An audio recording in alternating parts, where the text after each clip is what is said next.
Hi, I'm Rowena. I got married thinking I was starting a new chapter. But at our wedding, my husband's sister grabbed the mic and said I'd never be more important than her. And he laughed. That's when I realized I wasn't the bride in their story. I was the distraction. But the secrets I uncovered after that, they weren't just petty, they were planned. Have you ever felt like someone was smiling in your face while erasing you in private?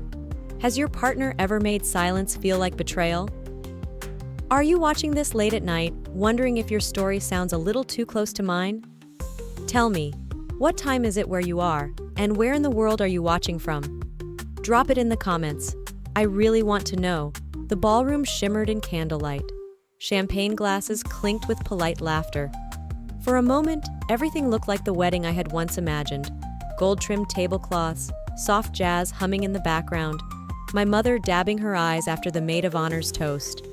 I was still holding my glass, smiling for photos I couldn't wait to forget, when Maura stood up. No one introduced her. No one needed to. She didn't wait for a nod, a microphone, or an invitation. She took the mic from the best man as if she were next in line at a press conference. I've always been the most important woman in Lyle's life. That was her opening line. I felt the air change. It wasn't the words that made the room fall silent. It was the ease with which she said them. Like this wasn't just her truth. It was the family's. Some people laughed, nervous, hesitant, like they didn't want to be on the wrong side of Maura's joke. She continued, "Let's be honest, no one gets Lyle like I do. We've been through everything together. So," she raised her glass, "good luck keeping up." I didn't move. I looked at Lyle, my husband. He was standing beside her, smiling like a schoolboy being praised by his teacher. Then he laughed, full laugh, and nodded. "She's right, you know." That was the exact moment I understood. I was not the bride in their story. I was the afterthought, the +1 to their ongoing saga. I didn't cry, not then. Instead, I smiled. That tight, pressurized kind that made my molars ache. I lifted my glass and toasted back, even as something inside me cracked with a sound only I could hear. Maura basked in the applause that followed. Lyle clapped with her. I stepped off the dance floor, letting the crowd swallow them whole. At the edge of the room, I took a breath, the kind you take before plunging into ice water.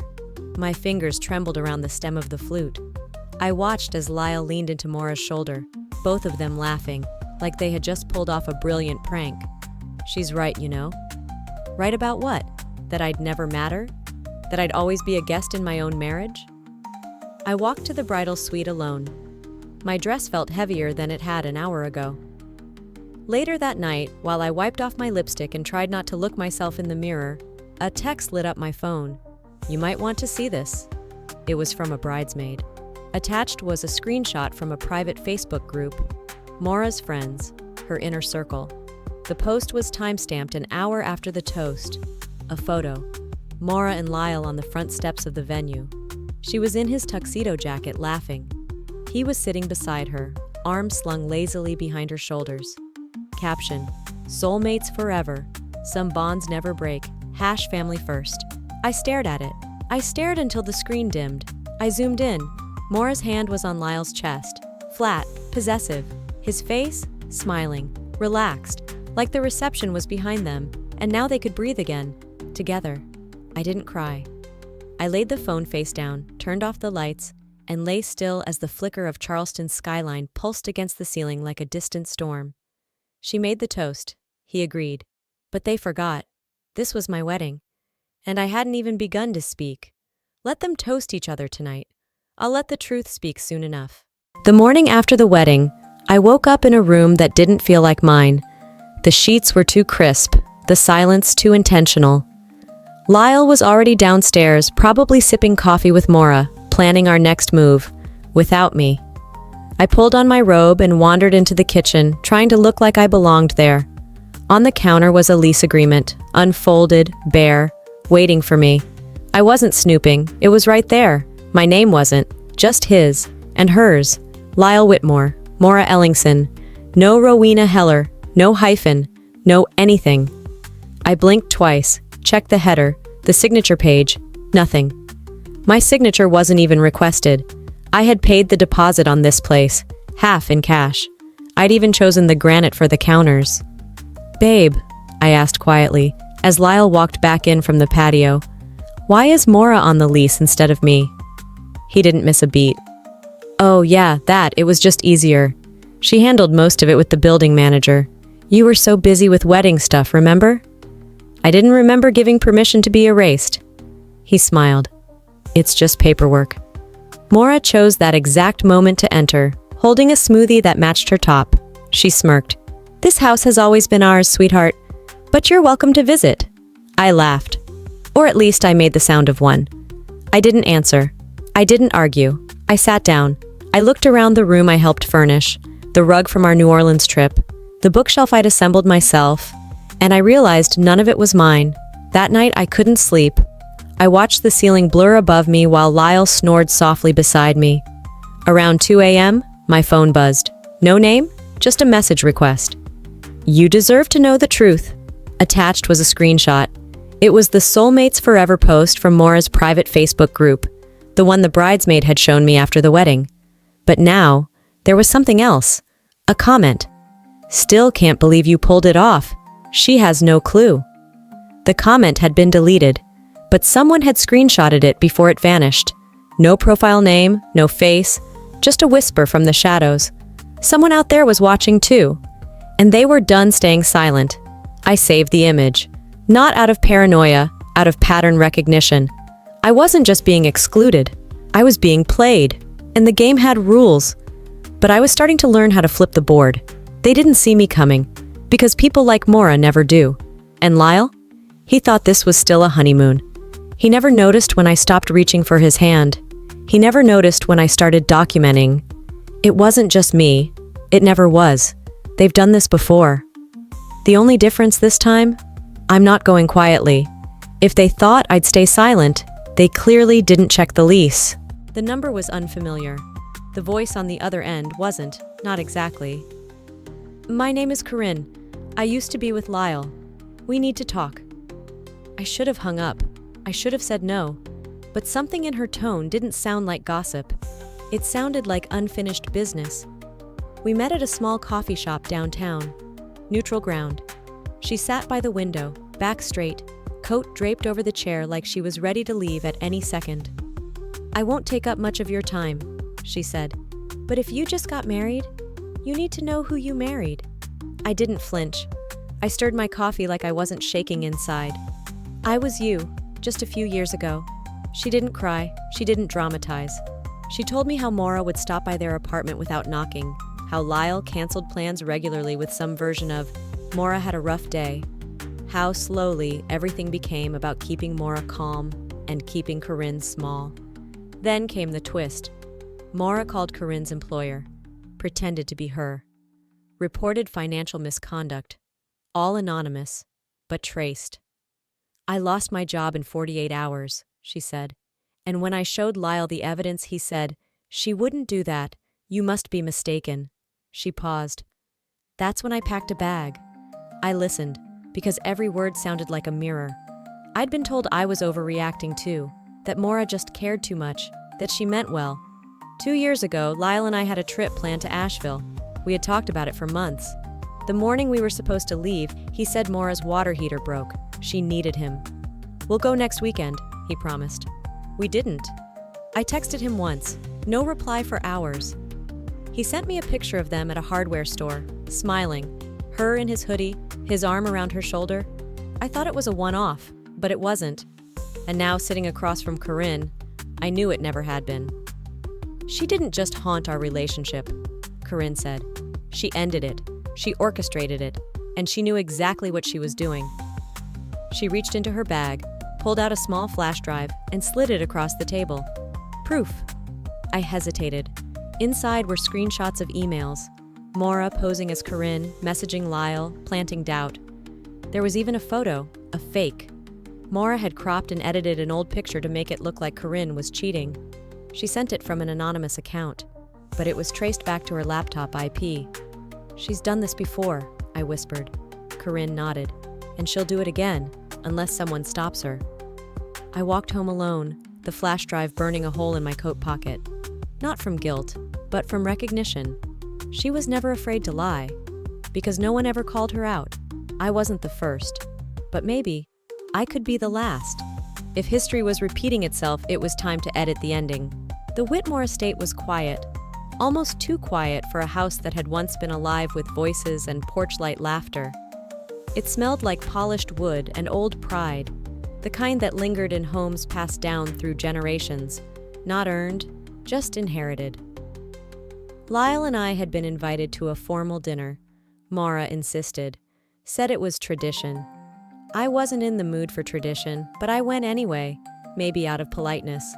Maybe because part of me still wanted to believe there was a seat for me at that table. Eldon greeted us at the door. His handshake was warm, but distracted, like he was already somewhere else in his mind. Maura floated in behind him, smiling like a hostess, offering drinks before we even crossed the threshold. I excused myself midway through the first course, said I needed the bathroom, but wandered instead. The house had corridors that felt like secrets, and it was there, outside the wine cellar, that I heard her. We'll make sure the deed never touches her name. Lyle won't question it. Maura's voice, steady, clinical.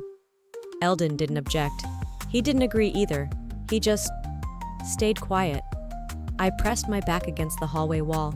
The wallpaper was warm from the lights, but my skin felt cold. That night, I asked Lyle. His answer came between bites of creme brulee. You know how she is. She's just protective. Protective of what? Land? Legacy? Or control? I didn't reply, just smiled, small and sharp. But inside, something cracked deeper than it had before. I didn't confront Eldon. I didn't throw the words back at Maura. I simply watched them all. The ease with which they orchestrated my erasure without raising their voices. Being disinherited wasn't about money. It was about language. The absence of your name on a piece of paper felt louder than any insult. 2 days later, back at the estate for brunch, I opened a drawer in the guest room looking for a pen. Instead, I found an envelope, sealed, yellowed slightly at the edges. It was an older version of Eldon's will. I read it once, then twice.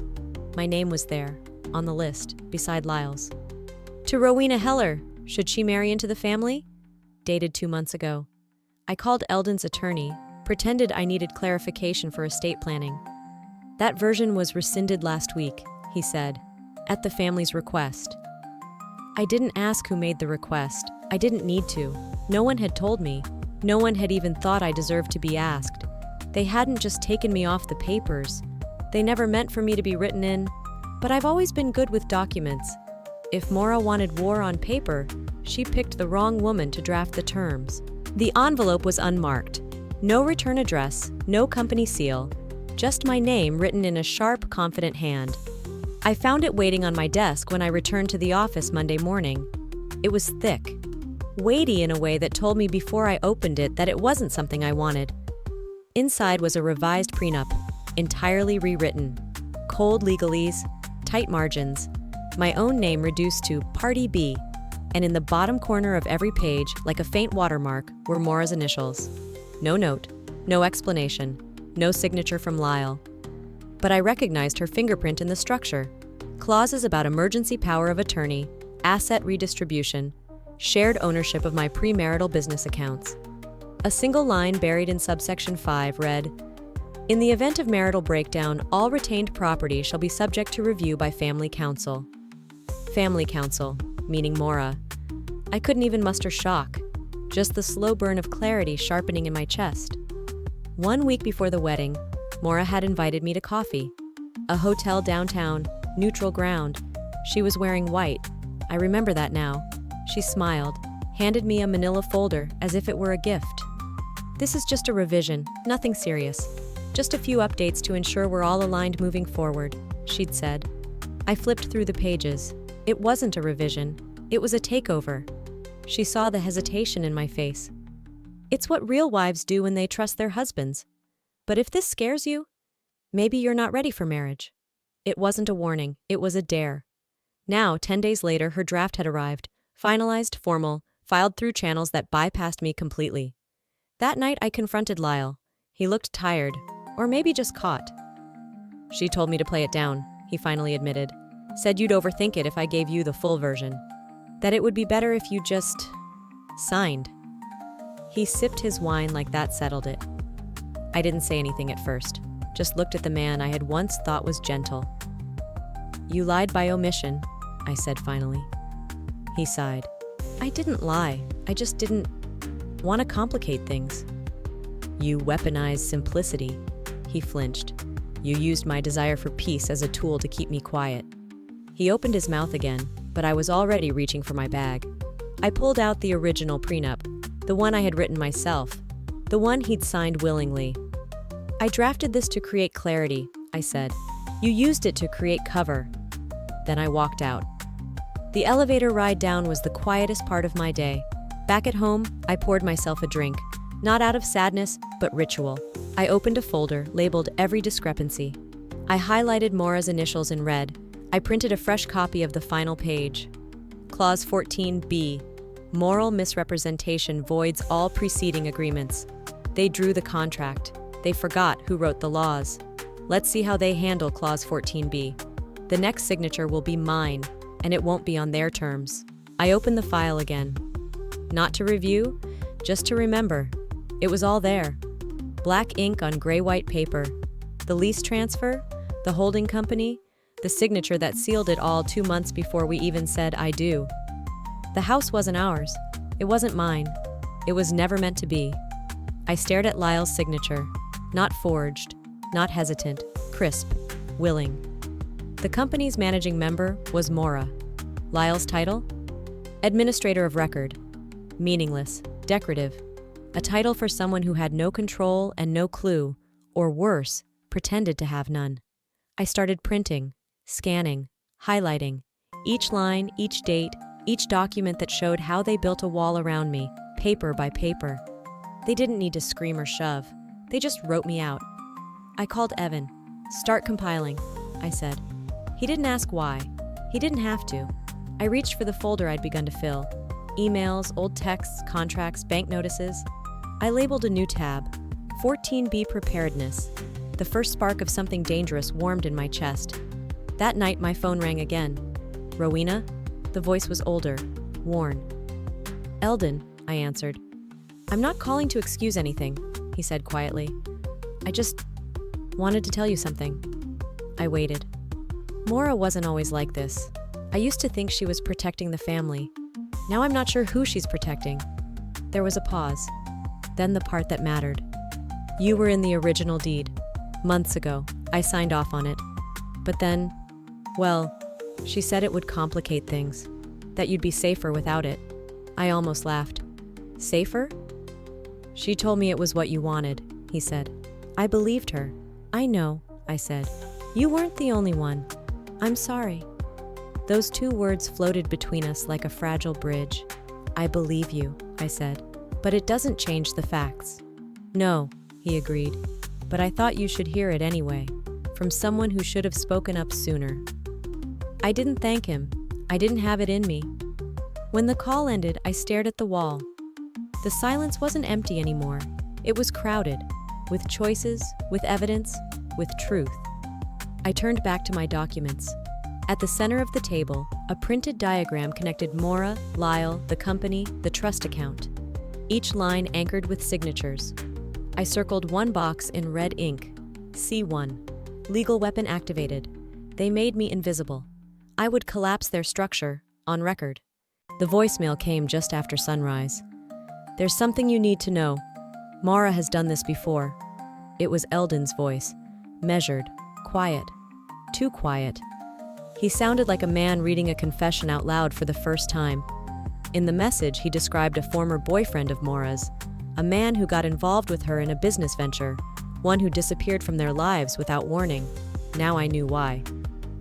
She rewrote the filings, Eldon said, changed his role to consultant, removed his name from everything, claimed he never signed anything.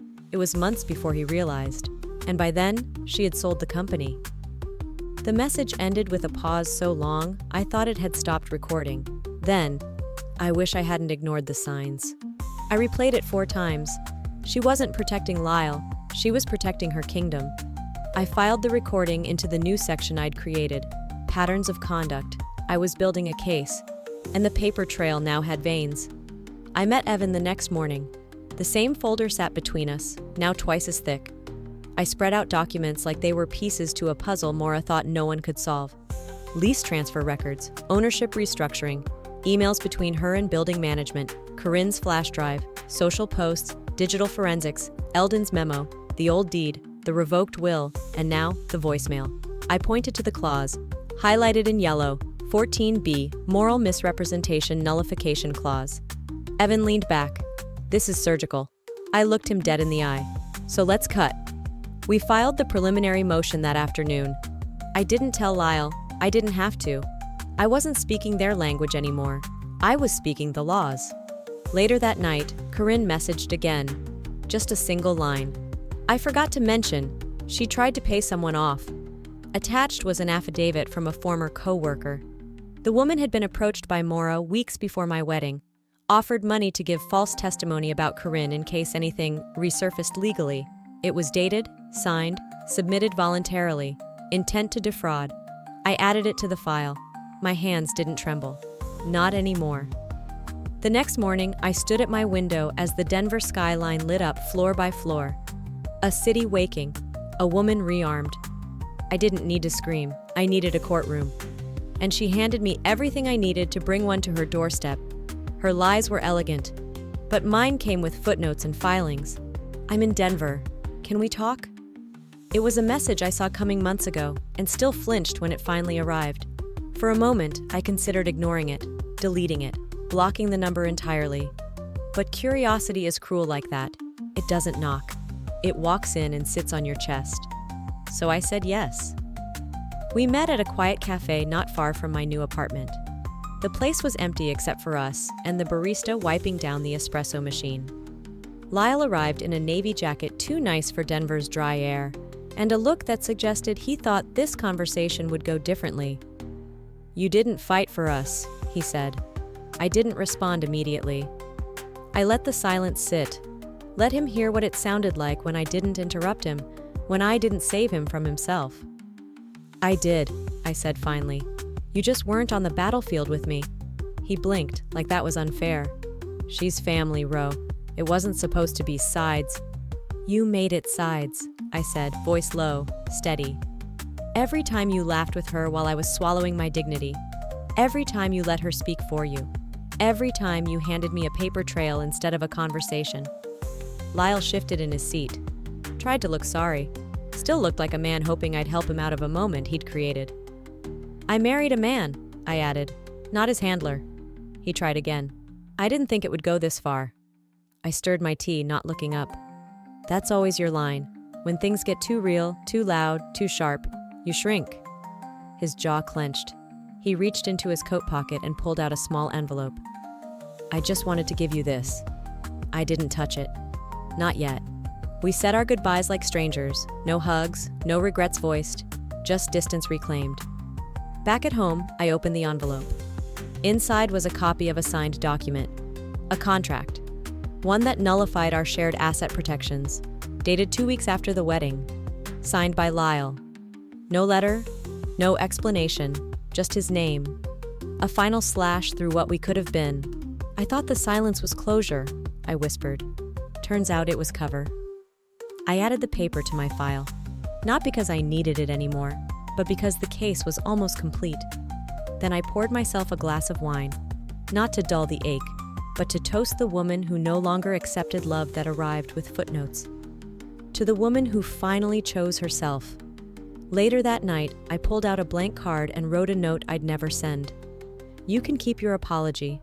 I already returned your inheritance. And the only thing I'll ever regret was thinking I needed to be loved by you. Goodbye, Lyle. For real this time. The envelope was still sealed.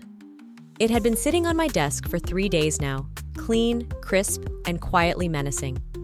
It came from the Whitmore family attorney, but I already knew what was inside. Paperwork, division schedules, the technical death of something that had already stopped breathing. I slid it aside. Instead, I pulled out a small leather-bound journal I hadn't touched in weeks. I flipped to an entry dated just after the wedding. My handwriting was sharper then, angrier. She said I'd never be more important, I had written. I believed her. For too long. I read the words aloud, softer now, not with pain, but with perspective. My eyes wandered to the window, where Denver was gray and still waking. Steam rose from vents, blurring streetlights like a slow fade to something cleaner. It wasn't the toast that hurt, I thought. It was the silence that followed. That moment had played on repeat in my mind for weeks. The smirk on Maura's lips, the applause that came too late, and the sound of Lyle laughing. Laughing while my name fell off the air like it didn't belong. But now, it sat differently inside me, like a memory I no longer owed anything to. And then there was the other envelope, the one Lyle gave me in that Denver cafe, the one I'd opened with shaking hands and a flat face. The betrayal wasn't just in the paper, it was in the timing. Signed 2 weeks after the wedding. Not a mistake, a move. I hadn't responded to it, or to the voicemail he left a week later. Sometimes closure isn't a door closing, I had whispered that night. It's walking away before they finish their sentence. There was something freeing about unreturned calls, like letting gravity do its work without trying to hold the pieces. A few days ago, a package arrived, from Corinne. Inside was a thank you card and a folded newspaper clipping, an article on generational trauma and financial control in families. At the bottom, she had scribbled in pen, "We're stronger because you stood up." Shira texted me a short message. "You weren't crazy. Thank you." Then a bouquet from Eldon. Ivory roses. No card, just a note. "You were the mirror we refused to look into. Thank you for breaking it." I didn't need any of it, but it helped. Healing doesn't always come with fireworks. Sometimes it shows up as a Tuesday where nothing hurts. I walked through my apartment. The light was soft. The silence was mine. The only footsteps were mine. I opened my jewelry drawer. The ring was still there. Not out of nostalgia, just unfinished logistics. I placed it in a small velvet box, closed the lid. Then I opened a new page in my journal. "You can keep your apology. I already returned your inheritance, and the only thing I'll ever regret was thinking I needed to be loved by you." I signed it, folded it once, slipped it under the envelope from the Whitmores, not because they'd read it, but because I'd written it. And this time, no one gets to narrate my story but me. If anyone ever asks what happened, I'll start with the toast, the one where they told me I'd never be more important. Sometimes strength isn't loud. It's not about who shouts the most or who controls the narrative. Sometimes real power is choosing to walk away when staying would mean losing yourself. If this story taught me anything, it's this. Being part of a family, by blood or by law, doesn't mean giving up your dignity. You are not selfish for choosing peace. You are not dramatic for recognizing patterns. And you are never wrong for wanting to be chosen, fully and freely. So now I ask you, have you ever been made to feel like a guest in your own life? Have you ever mistaken tolerance for love? Let me know in the comments. Drop a 1 inch if this story hit close to home, or share where you're watching from. If you didn't like it, I'd still love to know why, and where in the world you heard this voice. And if this message moved you, if it lit a match where you thought it had gone dark, then don't forget to subscribe. There are more stories ahead, ones that might feel a little too real, because sometimes that's exactly what we need. Until next time, this was my truth. What's yours?